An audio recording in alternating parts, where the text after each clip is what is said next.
자, 마찬가지로 저는 15분 동안에 개별적인 18년 내년도 문제예산 몇 개를 발표하도록 하겠습니다.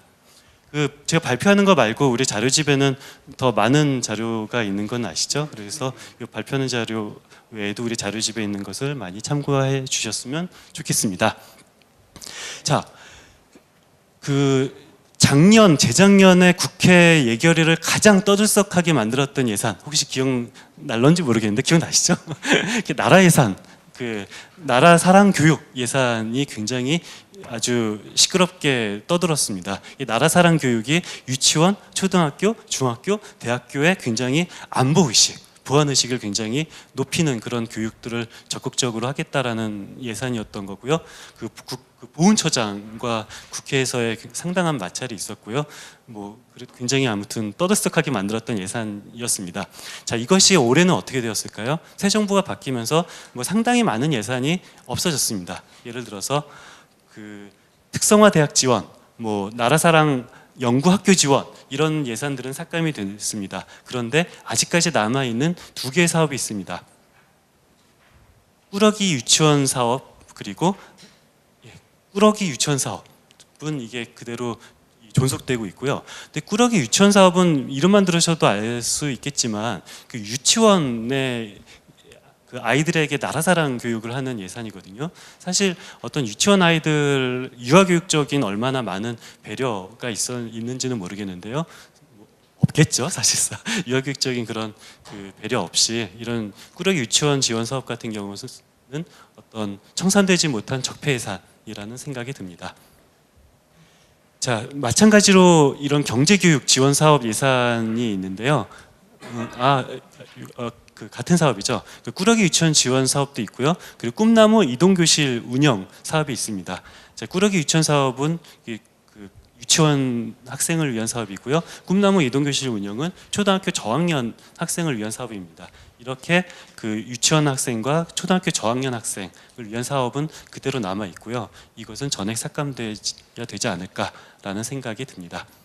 자, 다음 사업을 소개시켜 드리겠습니다. 전력산업기반기금이라는 게 있습니다. 전력산업기반기금은 우리가 내는 전기요금에 자동적으로 3.7%가 붙어서 쌓이는 기금입니다. 우리가 가정이든 산업이든 전기요금을 납부를 하면 거기서 3.7%는 이 전력산업기반기금으로 우리가 모르게 이게 쌓이고 있는 것이 전력산업기반기금인데요. 자, 그런데 전력산업기반기금이 3.7%가 자동으로 쌓이는데 이 규모가 너무 많아서 도저히 쓰지 못하고 쌓아놓는 적립금 규모가 점점 눈덩이처럼 불고 있습니다. 2010년도 같은 경우는 여유자금 규모가 한 0.1배가 됐었는데요. 한 14년도에는 5배가 증가해서 0.5배가 되었습니다. 그래서 재작년에도 국회에서 이 전력산업기반기금은 너무 돈이 많고 쓰지도 못할 돈이 너무 많기 때문에 이 규모를 줄여야 된다라고 국회에서 많은 지적이 있었습니다. 자, 그런 국회에서 규모를 줄이라는 지적을 어떻게 해결했는지 이 표를 보시면은 아실 수 있습니다. 자, 국회에서 돈이 너무 많다라고 지적을 받았는데요. 여기서 보시면은 18년도 수입 규모입니다. 수입 규모를 보면은 17년도는 4.1조인데 18년도는 3.7조 라는 사실을 알 수가 있습니다. 아니, 돈이 너무 많다고 지적을 받았는데 다행인지 불행인지 17년에는 4.1조 너무 돈이 많았는데 16년도에는 3.5조, 17년도에는 4.1조 너무 돈이 많은 것처럼 보여서 줄이라라고 국회에서 말을 했더니 18년도에는 줄이라고 말을 하자 수입 규모 자체가 3.7조밖에 안 된다라는 사실을 국회에다 제출했습니다. 아니, 수입 규모가 우리 국회에서 지적했던 것보다 예상보다 이렇게 적다라면은 그렇게 줄이지 않아도 되지 않을까요? 라는 생각이 들 수도 있습니다. 그런데 숫자를 보면 굉장히 이상한 일이 벌어지는데요. 16년도 결산 금액과 정확히 똑같다는 사실을 알 수가 있습니다. 18년도에 당연히 이 사업은 늘어날 수밖에 없거든요. 근데 16년도 결산 금액, 이 법정 부담금이 바로 자동으로 우리 전력요금에서 들어가는 돈인데요. 16년 결산 금액이 2조 원인데 17년도에 늘어나고 18년도에 내년도에 다시 2조 원으로 준다라고 발표를 했습니다. 자, 이게 계산 어떤 산식을 통해서 18년도 세입 금액을 예상했는지 모르겠는데요. 이게 그 특정 산식을 통해서 예상했다라고 보기에는 16년도와 똑같다는 사실이 너무도 공교롭습니다. 발음이 어렵네요. 굉장히 굉장히 공교롭죠. 죄송합니다. 제가 혀가 짧은가요? 자, 그렇게 생각하시는 분 없겠죠? 이렇게 공교롭게도 16년 결산 금액과 정확하게 똑같다는 의미는 무엇인지 그 짐작이 되시죠? 그냥 국회에서 너무 많다라고 하니까 우리 그렇게 많지 않다라고 그냥 이렇게 써서 국회에 제출한 거일 뿐입니다.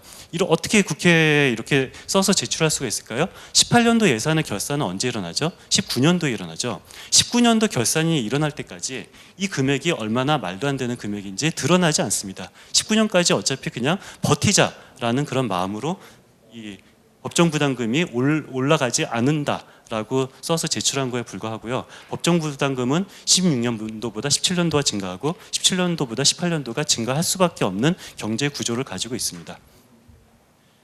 자, 전력산업기반기금이 현재 어떻게 돈을 쓰는지 말씀드리도록 하겠습니다. 일단 공자기금 예타. 자, 전력산업기반기금의 고유 목적 사업이 있는데 고유 목적 사업에 쓰는 것이 아니라 9천억 정도는 16년도에는 그냥 공자기금에 돈을 빌려줬거든요. 돈이 너무 많아 쓰지 못한 돈이 너무 많아서 17년도, 18년도에는 1.5조를 그냥 공자기금에 빌려주는 데 사용합니다. 이것은 뭐 사업성 기금이라고 볼 수가 없죠. 또 있습니다. 통화금융기관 예치금, 뭐 은행에다가 돈이 너무 많아서 은행에다 돈을 집어넣는 겁니다. 은행에다 돈을 그냥 집어넣는 것이 한 3천억 원 정도 되고요. 그리고 은행이 아닌 곳에다가 남는 돈을 집어넣는 것이 한 1,000억 원이 넘습니다. 자, 그리고 실제 이 기금이 가지고 있는 그 사업은 어떤 사업을 하냐 보면은 신재생 에너지 금융 지원을 하고 있습니다. 이 융자 금액이 2,300억으로 작년보다 굉장히 크게 증가했다는 사실을 알 수가 있는데요. 물론 신재생 에너지 같은 경우는 금융 지원이 굉장히 필요한 사업입니다. 초기 투자 비용은 굉장히 높고 그리고 한계 비용은 사실상 0에 수렴하기 때문에 이게 처음에 투자할 때 정부가 대출해 줄 그런 필요는 당연히 있는 사업입니다. 그럼에도 불구하고 이 대출을 할 때 융자라는 그 통해서 대출할 수도 있고 2차 지원을 통해서도 대출할 수가 있는데요. 근데 2차 지원 같은 경우는 전액을 빌려주는 것이 아니라 시장 금리와 정책 금리 그 차이만큼 지원해 주는 것이 2차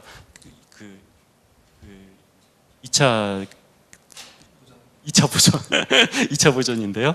근데 이것이 전액 2차 보전을 하지 않고 융자 사업으로 되어 있는 것은 뭔가 쓰는 금액을 충분히 부풀리게 서류상 회계적으로 쓸 수 있는 그런 방법 중에 하나입니다. 2,300억이 그대로 사용되는 것이 아니라 2,300억을 빌려주고 다시 받는 거잖아요. 그렇지만 예산서에서는 2,300억 전액이 계상되기 때문에 굉장히 많은 금액을 쓰는 것처럼 보일 수가 있습니다.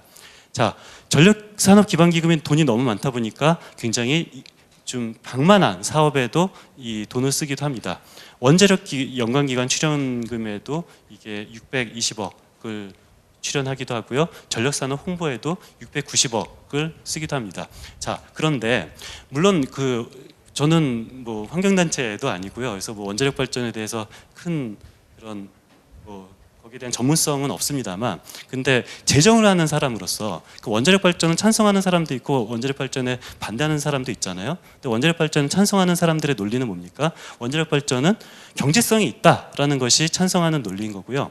경제성이 있다라는 말은 무슨 의미일까요? 관련 기술력이 뛰어나고 그리고 충분히 시장에서 창출되는 부가가치를 통해서 관련 기술이 계속 개발될 수 있는 그런 사업을 우리는 경제성이 있다라고 표현을 하죠. 만약에 원자력 발전이 경제성이 있다라는 것은 국가가 예산을 지원할 필요가 없다라는 말입니다. 그렇기 때문에 원자력 발전을 찬성하는 사람의 논리를 그대로 따른다 하더라도 이런 국가 예산을 통해서 원자력 연관기관 출연금, 어떤 뭐 대학이나 그런 연구소에 출연하는 금액인데요. 이런 것들은 국가 예산이 아니라 그런 원자력 발전에서 나오는 부가가치, 시장에서 충분히 돈이 나올 수가 있다라고 보는 것이 합당하고요. 원자력 발전에 찬성하는 사람의 논리입니다. 그렇기 때문에 원자력 발전에 찬성하는 사람의 논리에 따르면은 이런 국가의 지원은 필요가 없게 됩니다. 마찬가지로 전력산업 홍보라는 그런 예산이 69억 원이 지출이 되는데요.